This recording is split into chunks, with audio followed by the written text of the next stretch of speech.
Assalamualaikum warahmatullahi wabarakatuh. Mari kita belajar sejarah Islam lagi. Kali ini kita akan membahas dinasti Umayyah kedua di Andalusia atau Spanyol Islam. Setelah umat Islam mendapat kemenangan di Andalusia tahun 711 Masehi, negeri tersebut diperintah oleh seorang wali atau gubernur di bawah dinasti Umayyah yang berpusat di Damaskus atau di Syria. Ketika Musa bin Nusair ikut berperang di Andalusia, ia memegang kekuasaan di Afrika Utara dan Andalusia. Sewaktu Musa dan Tariq dipanggil ke Damaskus oleh Khalifah Al-Walid, kekuasaan di Andalusia diserahkan kepada anak Musa yang bernama Abdul Aziz.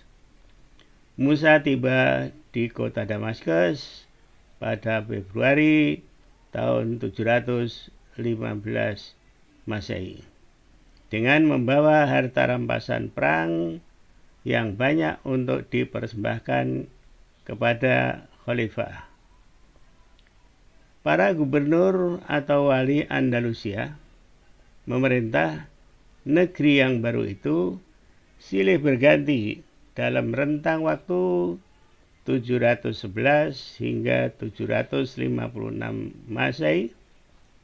Penerus Musa yang lain adalah Al-Hur bin Abdurrahman As-Saqafi, lalu As-Samah bin Malik Al-Khawlani, dilanjutkan oleh Amir Abdurrahman bin Abdullah Al-Ghafiqi, dan yang terakhir adalah Yusuf Al-Fihri dari suku Mudor. Dalam rentang waktu tahun 711 sampai 756 Masehi, terdapat 23 gubernur Umayyah yang ada di Spanyol. Dalam masa pemerintahan Yusuf Al-Fihri, datanglah Abdurrahman Ad-Dakhil, seorang pangeran keturunan Khalifah Bani Umayyah. Ketika kekuasaan Bani Umayyah runtuh di Damaskus tahun 132 Hijriah atau 750 Masehi, karena serangan Bani Abbasiyah dan keluarga Bani Umayyah banyak terbunuh, ada seorang pangeran yang lolos dari pembunuhan tersebut. Ia adalah Abdurrahman bin Muawiyah bin Hisham bin Abdul Malik yang terkenal dengan sebutan Ad-Dakhil karena dapat masuk ke Andalusia dengan selamat. Sementara itu, di sana masih ada gubernur yang bukan dari keturunan Bani Umayyah, yaitu Yusuf Al-Fihri, yang memerintah tahun 746 sampai 756 Masehi. Maka terjadilah perebutan kekuasaan antara keduanya, dan akhirnya dimenangkan oleh Abdurrahman Ad-Dakhil, sehingga ia naik ke tampuk kepemimpinan di Andalusia sebagai seorang wali atau gubernur dengan gelar Amir yang berdiri sendiri. Karena Daulah Umayyah di Damaskus sudah jatuh, dan ia tidak juga mengakui kekuasaan Daulah Abbasiyah yang berpusat di Baghdad. Ia memasuki kota Cordova yang menjadi pusat kekuasaan Islam di Andalusia. As-Samah bin Malik Al-Khawlani, amir sebelumnya, memindahkan ibu kota Andalusia dari Sevilla, ibu kota lama, ke Cordova. Pada awal kekuasaannya, Ad-Dakhil menyelesaikan masalah-masalah yang terjadi di dalam negeri maupun yang datang dari luar negeri. Di antaranya ialah menghadapi pasukan dari Afrika Utara sebanyak 7.000 tentara di bawah gubernurnya Al-Ala bin Mughis atas perintah Khalifah Abbasiyah, yaitu Abu Ja'far al-Mansur, untuk memerangi penguasa Umayyah di Spanyol tersebut, yang berakhir dengan terbunuhnya Al-Ala. Al-Mansur memberi julukan Ad-Dakhil dengan sebutan Syakar Quraisy, yaitu elang suku Quraisy. Setelah situasi negara stabil, ia mulai membangun negerinya. Ia memperkuat tentaranya dengan mengangkat 40.000 orang Berber dari Afrika Utara dengan bayaran yang mahal. Ia memperindah kota-kota dan memasok air bersih ke ibu kota, yaitu Cordoba, yang dilewati sungai besar.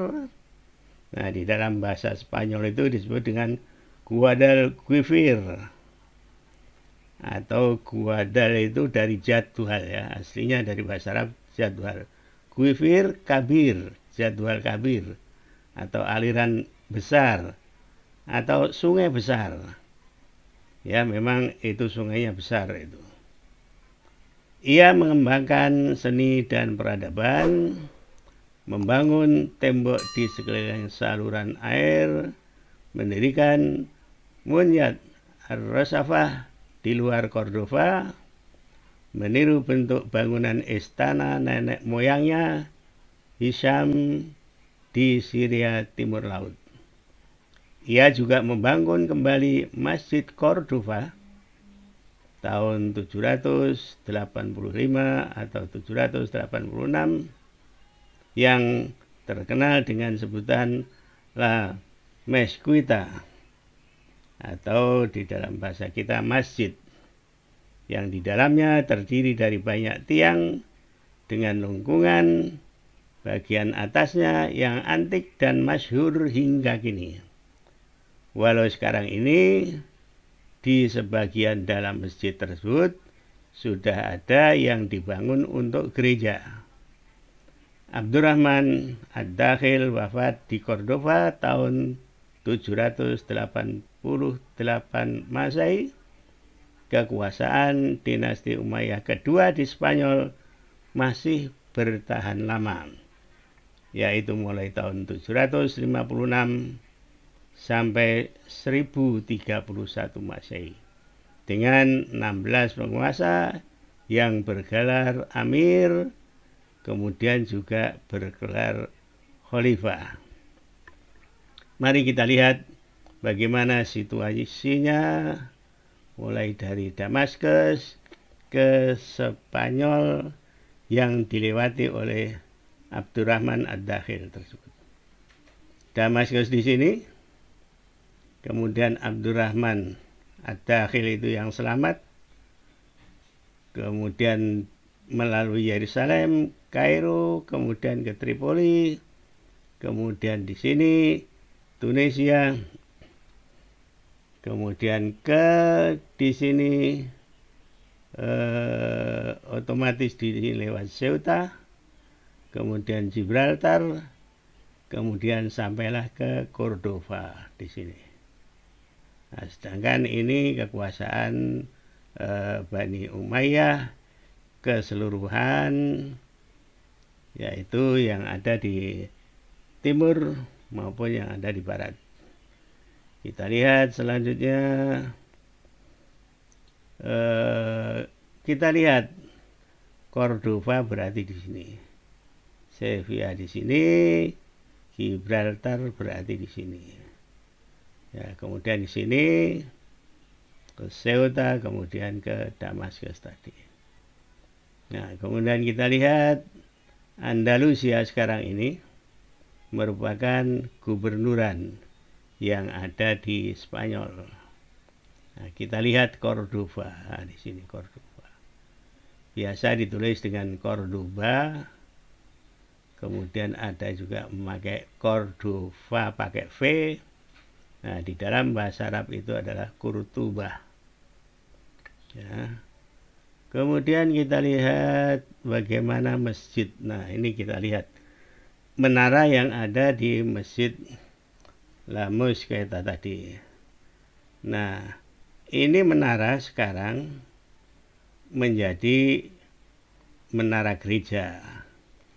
Karena masjid itu, di dalam masjid itu ada juga gereja sekarang ini. Nah, kita lihat ini masjidnya dengan lengkungan yang ada di dalamnya. Nah, ini kita lihat, ini lengkungan, kemudian ini tiang-tiangnya. Tiang. Nah, kita lihat lagi yang lain. Nah, ini juga demikian. Nah, ini lebih jelas lagi. Kemudian kita lihat lagi di sini. Ini tiang, kemudian ini lengkungan. Kemudian kita lihat lagi ini tiang-tiang dan lengkungan. Yang lengkungan itu jumlahnya dulu 1293 kolom. Sekarang tinggal 856 kolom. Berarti ini yang dikatakan kolom-kolom itu. Lengkungan-lengkungan ini. Ya.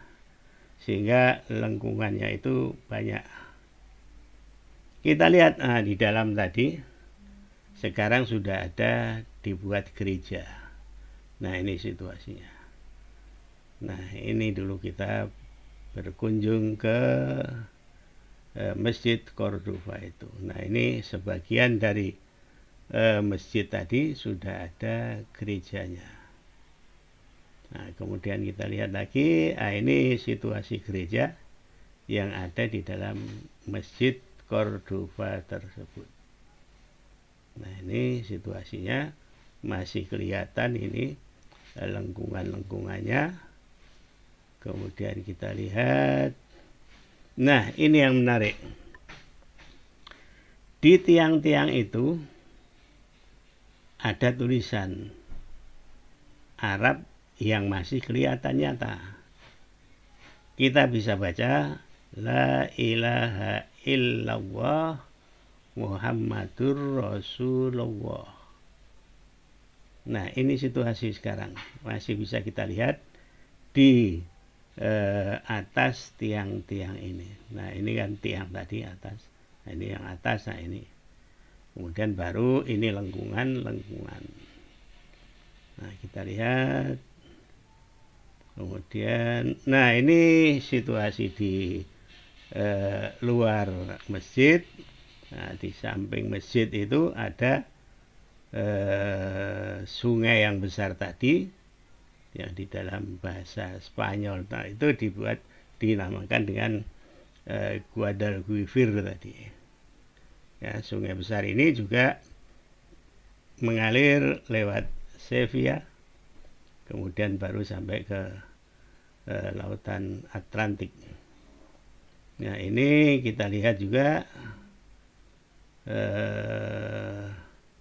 jembatannya ini. Nah, kemudian di sini ada kincir air. Ya. Kincir air ini untuk mengalirkan air dari sungai itu ke daratan. Ya, gunanya juga untuk pengairan pertanian, tetumbuhan dan lain sebagainya. Dan masih banyak lagi sebetulnya foto-foto yang kita dapatkan, tetapi kita cukupkan ini dulu. Terima kasih.